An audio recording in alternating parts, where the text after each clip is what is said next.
बात कर लेते हैं। एंड किशोर, जिस तरह की मूवमेंट यहाँ पर देखने को मिली है, और ये हम पहले भी बात कर रहे थे कि कुछ मुनाफा वसूली यहाँ पर आ सकती है, एंड बिग वॉलेटाइल मूव्स के साथ जिस तरह की करेक्शन हमने यहाँ पर आते हुए देखी है, 3.5% की गिरावट के साथ फिलहाल यहाँ पर सोने में कारोबार, और वो 91,400 के बाद 87,700 के लेवल्स आपकी स्क्रीन पर।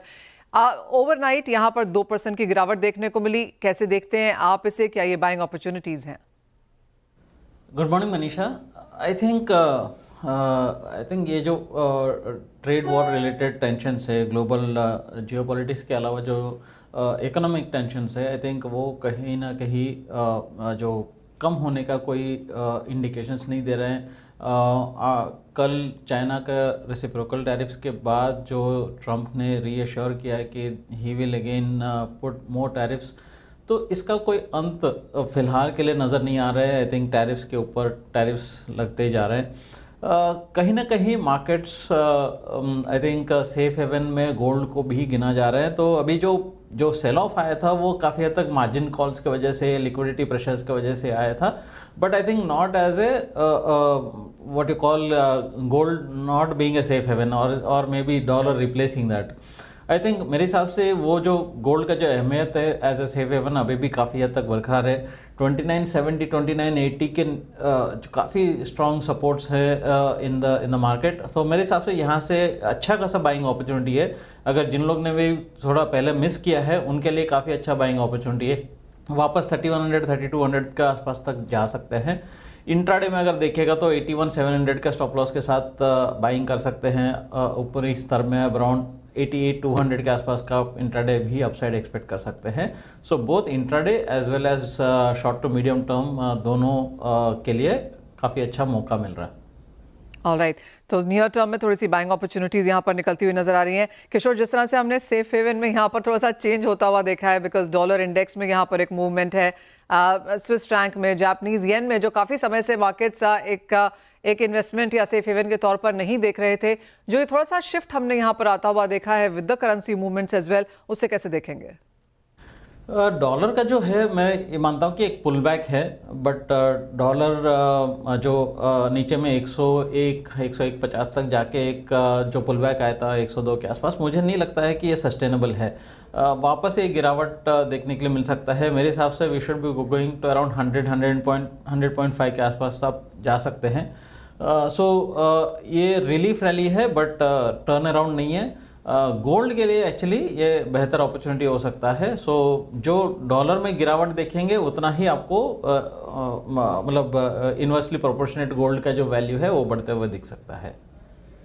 साथ ही साथ अगर चांदी की यहाँ पर बात की जाए तो इवन एज हमने सोने में यहाँ पर गिरावट आते हुए देखी, लेकिन बाकी थोड़ा सा रिस्क ऑन जो वापस आया है उसका फायदा मेटल्स को आया, क्रूड को मिला और चांदी को भी मिला। चांदी कैसे देखते हैं आप? जो थोड़ा सा पुल बैक है यहाँ पर, आपने कहा एक बाइंग अपॉर्चुनिटी मिल सकती है, लेकिन क्या रेंज बनेगी? I think overall industrial metals में भी मुझे नहीं लगता है कि अभी भी जो वीकनेस है वो ख़त्म हुआ है, कि बिकॉज जब तक टैरिफ्स कहीं ना कहीं सेटल नहीं हो जाता है कि आप एक बॉटम फाइंड आउट नहीं कर पाएंगे मेटल्स में। एंड स्पेशली खास करके जो टैरिफ वॉर है, सबसे बड़ा जो टैरिफ वॉर है चाइना और यूएस के बीच में है, और चाइना सबसे बड़ा कंज्यूमर है इंडस्ट्रियल मेटल्स का। सो जब तक इंडस्ट्रियल मेटल्स में वीकनेस है, सिल्वर में थोड़ा बहुत जो वीकनेस जारी रह सकता है। तो आज इंट्राडे के लिए भी मैं सिल्वर में तो बिकवाली का ही राय रखता हूँ। अगर थोड़ा सा ऊपर आता है तो 89,300 के आसपास में बिकवाली का सलाह दे सकता हूँ। डाउन साइड में 88,000 तक जा सकता है। अगेन मैं बहुत ही छोटा सा 1200-1300 रुपये का कॉल दे रहा हूँ, बिकॉज वॉलेटिलिटी बहुत ज़्यादा रहने वाला है। यहाँ पे मैं एक शॉर्ट टर्म टैक्टिकल आइडियाज़ दे रहा हूँ रादर दैन एक्चुअली एक ब्रॉड डायरेक्शनल ट्रेंड अभी भी आपको अपसाइड का है, बट जो शॉर्ट टर्म पैनिक है वो अभी भी खत्म नहीं हुआ है। सो वीकनेस अभी भी जारी रह सकता है। शॉर्ट टर्म पैनिक यहाँ पर लगातार देखने को मिल सकता है, यानी कि बड़ी मूव्स, शार्प करेक्शंस यहाँ पर रूल्ड आउट नहीं है। Year and directional long term movement अभी भी यहाँ पर सोने चांदी के लिए ऑन द पॉजिटिव साइड है। इशू आपको चर्चा में जोड़ना चाहेंगे, और ऑफ कोर्स वॉलेटिलिटी अच्छी खासी है, लेकिन हाईज से कुछ मुनाफा वसूली सोने में आती हुई नजर आई है। इसका फायदा मार्केट्स उठा रहे हैं। आप कैसे देखते हैं अब कंज्यूमर ट्रेंड्स? इनफैक्ट कल we had one of our best days. हम अभी एक कॉल पे थे आपके फोन बात करने से पहले, तो मैं टीम को यही पूछ रहा था कि कल ऐसा क्या हो गया कि हमारे सेल्स इतने सारे बढ़ गए, मतलब क्या? तो सरप्राइजिंगली अभी है ना, कंज्यूमर्स जो है वो खुद ही एक्सपर्ट्स हो गए हैं। तो हमारे पास पहले कंज्यूमर आते थे, बोलते थे अभी 1 लाख हो जाएगा सोना, 1 लाख हो जाएगा। कल कंज्यूमर्स आ रहे हैं, बोलते अभी सोना गिरना है, गिरा हुआ है तो हम आए हैं लेने के लिए। तो business on ground is very good. Of course शादियां हैं, उसका एक बहुत अच्छा कारण है, पर ऑन ग्राउंड एक्चुअल सेल्स हो रहा है। मतलब yesterday was one of a very very good days in spite of it not being Pushpa Nakshatra, not being Akshaya Tritiya, not being any other special day. We had a very good day yesterday. तो अभी expectation लग रहा है कि अगर सोना steadily थोड़ा ऐसा गिरेगा तो और अच्छा काम होने की बहुत पूरी उम्मीद है। वेल एब्सोल्युटली, कुछ मुनाफा वसूली आई है और लोग यहाँ पर खरीदना भी चाहते हैं। इशू अब क्या सेंस है यहाँ पर, आपको क्या लगता है? जैसे किशोर बता रहे हैं कि नियर टर्म में कुछ और प्रॉफिट टेकिंग, कुछ और करेक्शन नीचे में आ सकती है।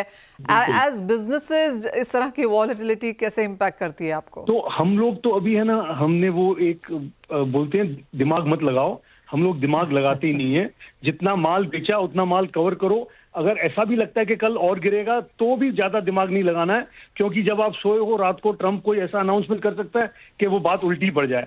तो कोई दिमाग नहीं लगाना है, हेज करते रहो, जितना माल बेचो उतना कवर करो और स्ट्रेट खेलो, मतलब स्पेकुलेशन पे जाओ ही मत। Well absolutely. एक और चीज़ यहाँ पर इशू, जो लोग खरीदारी यहाँ पर कर रहे हैं करंट लेवल्स पे, जैसे आपने कहा वो मेजरली ब्राइडल है और ऑफ कोर्स जैसे ही प्राइसेस गिरेंगे लोग लेके आना चाहेंगे, लेकिन वो वॉक-इन्स की जहाँ तक बात है, इन्वेस्टर्स हैं, क्या उनकी तरफ से बाइंग वापस आई है? उनकी तरफ से अभी थोड़ा वेट एंड वॉच है। वो इतना जल्दी रिएक्शन नहीं आता, क्योंकि वो ट्रेंड अभी बहुत ही, मतलब 3150 से 30 हो गया, अभी 3000 पे आ गया है। तो थोड़ा उधर वेट एंड वॉच चल रहा है। इशू, बहुत शुक्रिया साथ जुड़ने के लिए। तो क्लियरली बेहतरीन खरीदारी ऑन ग्राउंड यहाँ पर, जो लोग शायद रुके हुए थे, साइडलाइंस पे थे, वो इस करेक्शन के बाद बाजार में यहाँ पर लौटे हैं। आप देख सकते हैं अपनी स्क्रीन पे, जैसे मैंने आपको कहा 91,400 का ऑल टाइम हाई के बाद 87,700 के लेवल। सो क्लियरली एक मुनाफा वसूली यहाँ पर सोने में बनती हुई नजर आई है, जिसका फायदा एज ऑफ नाउ कंज्यूमर्स ले रहे हैं। एक सेंस यहाँ पर चांदी का ऑन ग्राउंड भी यहाँ पर ले लेते हैं और यहाँ पर किस तरह के मूव्स देखने को मिल रहे हैं। किशोर जी हमारे साथ हैं अनमोल सिल्वर से। किशोर, आप कैसे देखते हैं? चांदी में तो खासी मुनाफा वसूली देखने को मिली है, कहाँ वो 1,04,000 के लेवल्स, और उसके बाद हमने प्राइसेस को यहाँ पर 89-90,000 के नीचे भी यहाँ पर आता हुआ देखा है। किशोर उनवाल जी, आपकी क्या सेंस है अब चांदी को? नमस्ते मनीषा जी। दिस वाज एक हिस्टोरिक फॉल हो गया था। इफ यू सी, अगर हम लोग सोच रहे थे कि 7,000 पे जब चांदी टूटी, 7,000 डाउन, तो लगा कि यहाँ पे रुकने वाला है, थमने वाला है। लेकिन सडनली कोई न्यूज ड्रिवन सेंसिटिव मार्केट हो चुका है अभी तो मेटल्स पे, कहीं से और एक कोई न्यूज आता है एंड सडनली और एक 7,000 टूटा। तो एक historic fall of 14,000 rupees in last 7 days, तो ये वेरी अनएक्सपेक्टेड था। लेकिन अभी आप देखते हैं तो चांदी ने लो में 87,000 जाके 89,000 MCX में 2,000 रुपीज का राइज देखा है। तो अगर न्यूज कुछ आता नहीं है और कोई मार्केट स्टेबल रहते हैं तो धीरे धीरे चांदी पिकअप होगी, एंड आई थिंक चांदी वापस थोड़ी बढ़नी चाहिए। तो we are just waiting that कुछ नहीं हो और चांदी बढ़े। रनवाल जी, जिस तरह की गिरावट यहाँ पर आई है, क्या हम इंपोर्ट्स बेहतर होता हुआ देख रहे हैं? क्या ऑन ग्राउंड इन्वेस्टमेंट पिकअप लौटा है?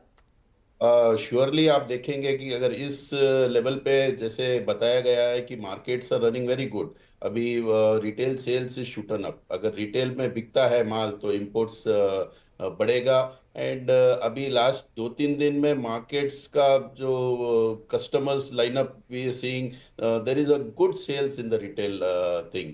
तो इससे सिल्वर का मार्केट इंपोर्ट्स में बढ़ेगा। इंडस्ट्रियल डिमांड तो कम होने वाला नहीं है, जो रिक्वायरमेंट है वो इंडस्ट्रियल डिमांड चलते ही रहेगा चांदी में। तो उससे अपने को वीसी की अगर इस रेट पे अगर चांदी रुकती है तो आने वाले Akshaya Tritiya, marriage and all seasons we will see very good sales and imports.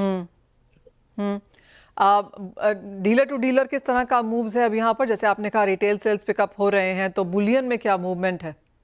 Boolean movements अगर इन्वेस्टमेंट में देखा जाए तो थोड़े लोग तो वेट कर रहे हैं, बिकॉज दे वेटिंग दैट अगर और फॉल होते हैं तो we will buy and we will invest in silver. लेकिन डीलर टू डीलर देखा जाए तो movement is good, and now in last 1 week we are seeing good market movement in silver. Well absolutely, एक महीने में 9.5% की गिरावट यहाँ पर देखने को मिली है और वो ज्यादातर फॉल पिछले एक हफ्ते में ही यहाँ पर आया है। जैसे किशोर जी हमें बता रहे थे कि 7 दिनों में 14,000 रुपए की गिरावट का फायदा या असर हमने ऑफकोर्स यहाँ पर फिजिकल मार्केट्स में आता हुआ देखा है। किशोर उनवाल जी, बहुत शुक्रिया आपका भी साथ जुड़ने के लिए, चांदी की मार्केट समझाने के लिए और बताने के लिए कि रिटेल सेल्स पिक हो रहे हैं जिसका सीधा असर इंपोर्ट्स में बनता हुआ नजर आएगा, जहां पर नंबर्स पॉजिटिव अप्रैल के महीने में देखने को मिल सकते हैं। मार्च में बिकॉज ऑफ हाईज यहाँ पर इंपोर्ट्स कम रहने की उम्मीद भी है। लेकिन बात अब यहाँ पर